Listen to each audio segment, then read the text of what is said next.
ya, setelah saya somasi 2 kali dari jasa kurir nanti mengatakan seperti itu semua, nanti akan saya ajukan gugatan ke Pengadilan Negeri Bogor sesuai dengan pilihan hukum yang ditandatangani oleh BMT Darussalam dan Bulis. Oke.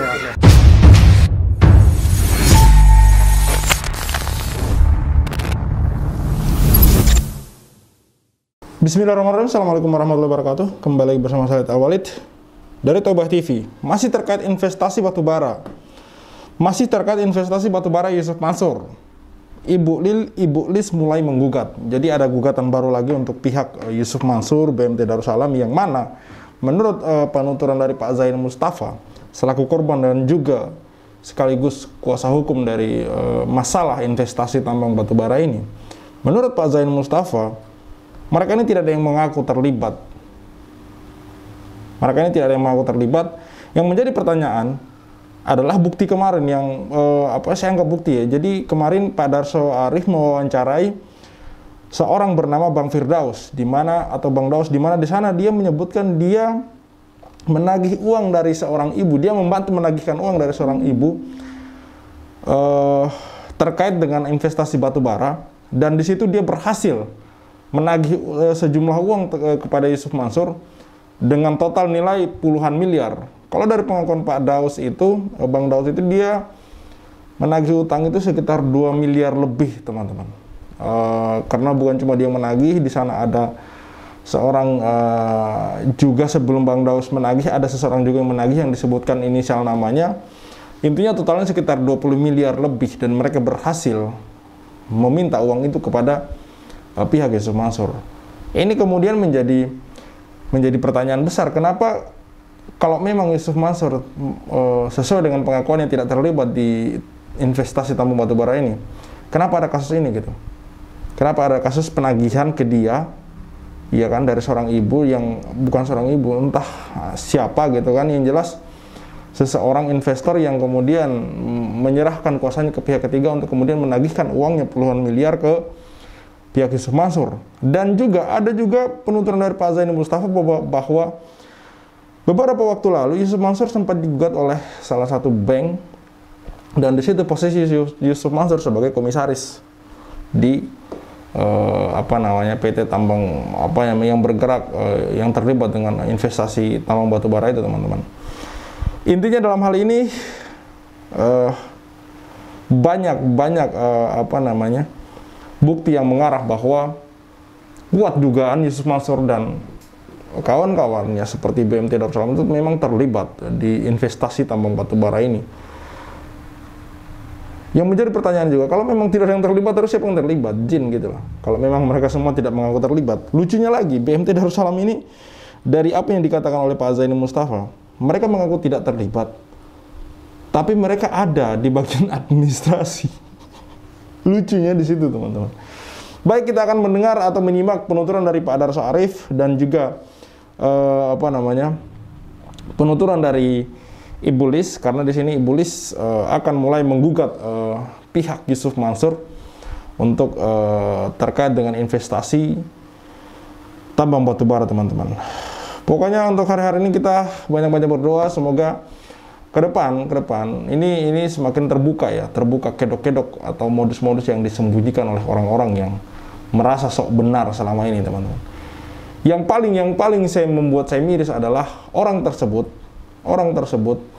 di dalam akun media sosial yang seolah tidak terjadi apa-apa gitu, seolah sangat santai sekali hidupnya, teman-teman.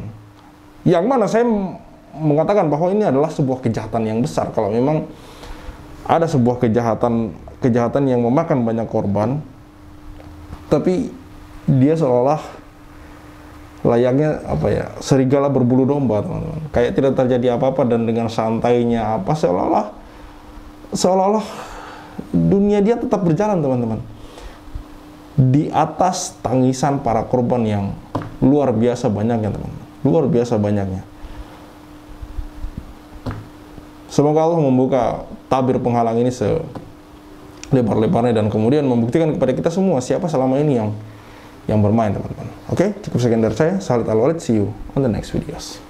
Hari Jumat tanggal 10 Maret 2023 23 jam 11 siang. Harusnya jam kantor sedang buka. Saya berada di tepat di depan kantor BMT Darussalam Madani, alamatnya. Tapi dalam keadaan tertutup. Sepertinya tutupnya sudah agak lama. Ini suara token listriknya bunyi, dan depannya banyak rumput, sepertinya agak dibersihkan lama. Nanti kita tanya ke tetangga sebelah. Udah lama belum kantor ini ditutup. Terima kasih. Nggak ada yang atas sini. Nggak ada. Pernah juga ibu-ibu datang ke sini. Tutup, dia bilang dia mau ambil tabungannya. Ambil tabungannya. Nggak bisa, nggak ada. Ada ibu-ibu datang ke sini. Iya. Tutup juga. Iya. Bapak, nasabahnya juga. Berisah. Nggak ada orang-orang yang atas sini. Nggak ada. Makanya dipasang di itu. Udah lama. Itu tokennya bunyi itu nggak bisa dibayar. Iya. Ini udah lama, udah dari tahun kemarin malah ya, Lis. Kadang itu dia buka sehari ya, buka sehari 2 hari. Ya? Tahun ini belum Tahun buka, ini nggak ada buka sama sekali. Tahun kemarin itu yang saya pas saya itu tuh ada ibu tuh dari tahun kemarin, jadi dia itu lama dia tutup, nanti dia buka 1 hari 2 hari datang, cuma sebentar. Udah abang. Ibu makasih ya. Iya. Masih banyak.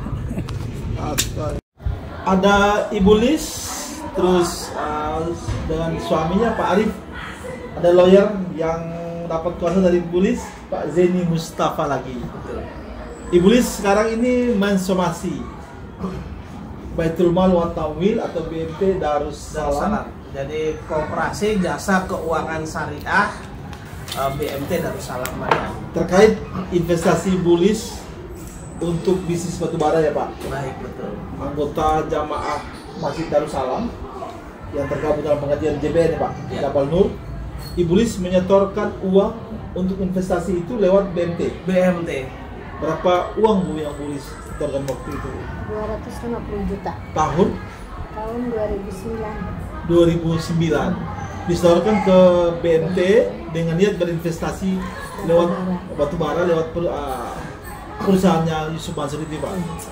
Pak Jenny jelaskan somasi ini bagaimana Ya, Pak? jadi begini, sebelum saya masuk ke berkaitan dengan puasa, kemudian somasi, ini biar nggak salah persepsi, Ya. maka saya akan menyampaikan terlebih dahulu bahwa BMT Darussalam Madani yaitu Koperasi Jasa Keuangan BMT Darussalam Madani Ya. itu saat ini terpisah Pak Oh, dengan Masjid Darussalam Kota Wisata. ya. Kalau Masjid Darussalam Kota Wisata itu di bawah Yayasan Masjid Darussalam Kota Wisata. Ya. Kemudian BMT ini legalitasnya adalah koperasi, Pak. Berdiri sendiri. Berdiri sendiri. Walaupun cikal bakalnya itu sebenarnya ada yang mendirikan adalah para pengurus dari pengurus Yayasan Masjid Darussalam. Ya, Pak Zeni, bedanya somasi Ibu Lis sekarang ini dengan somasinya Pak Zeni dengan yang lain itu bedanya di mana Pak? Sebentar saya menjelaskan ini. Ya. Nah, kemudian berkaitan, jadi Yayasan Masjid Darussalam itu berdiri sendiri, legalitas payung hukumnya adalah yayasan. Ya. Kemudian BMT Darussalam ini yang awalnya berkantor di masjid, Ya. kemudian memisahkan diri. Ya.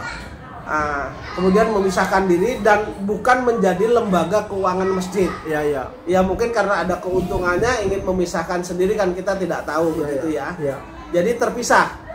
Yayasan Masjid Darussalam itu berdiri sendiri, kemudian BMT berdiri sendiri.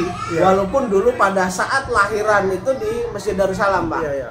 Jadi BMT itu bukan lembaga keuangan Masjid Darussalam. Oke. Jadi koperasi yang berdiri sendiri, kebetulan pengurusnya, sebagian pengurusnya sekarang masih Jamaah Masjid Darussalam. Nah, somasi Ya. Bulis ini sendiri, Ah, kenapa ke BMT bukan ke Isu Mansur atau Adikarya? jadi PT begini, itu, Pak? tanggal 6 Maret kemarin sebenarnya sudah lama akan memberikan kuasa kepada saya.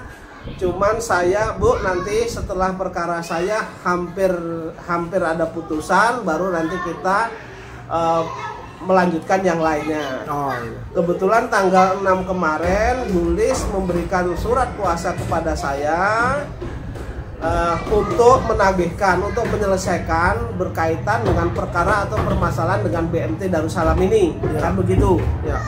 Nah, kemudian dokumen saya minta Bulis ini perbuatan hukumnya adalah dengan BMT Darussalam. Maksudnya gimana tuh, Pak? Jadi begini, Bulis ini berkaitan dengan perjanjiannya Ya. itu dilakukan dengan BMT Darussalam. Oh, ya.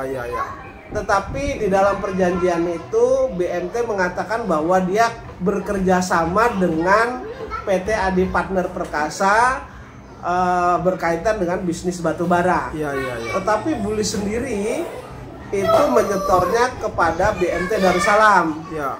Di September itu Bulis setor 50 juta itu berdasarkan slip bank. Ya. Kemudian di bulan Desember Bulis setor lagi 200 juta 2 kali. Jadi yang pertama 50, kemudian berikutnya itu 150 di hari yang sama tapi 200 juta. Ya.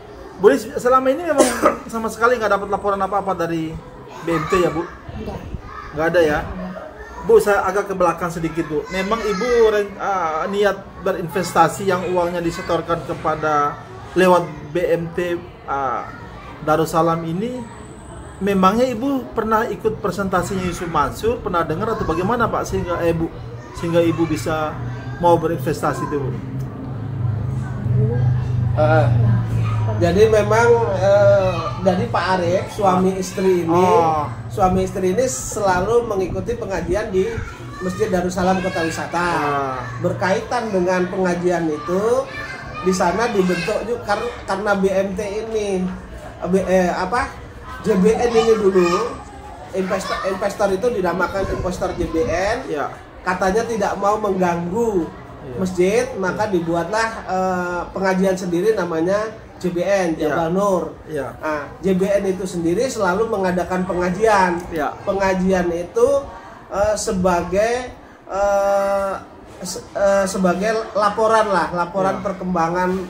perkembangan bisnis dan lain sebagainya. Dan Ya. di sana juga menarik investor dan lain sebagainya. Kebetulan Pak Arif ini pada saat ikut pengajian Ya.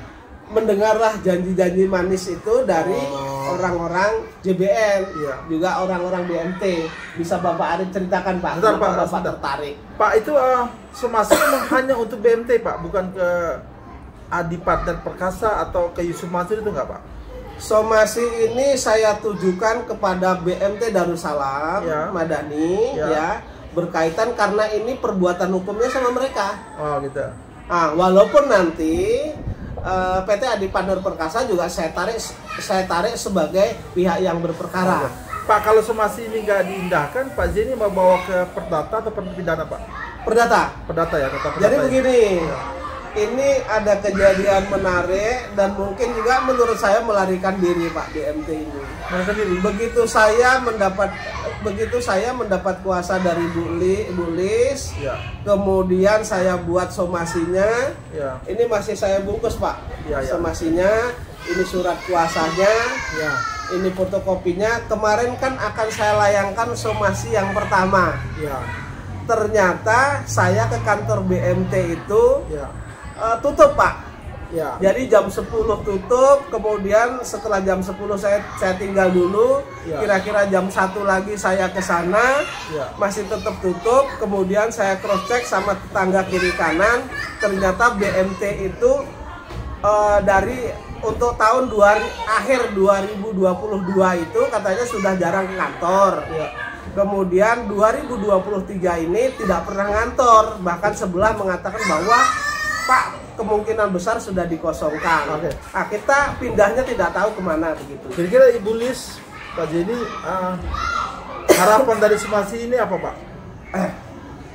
Harapan dari somasi ini walaupun tidak ada, nanti tetap akan saya kirim lewat jasa kurir, ya.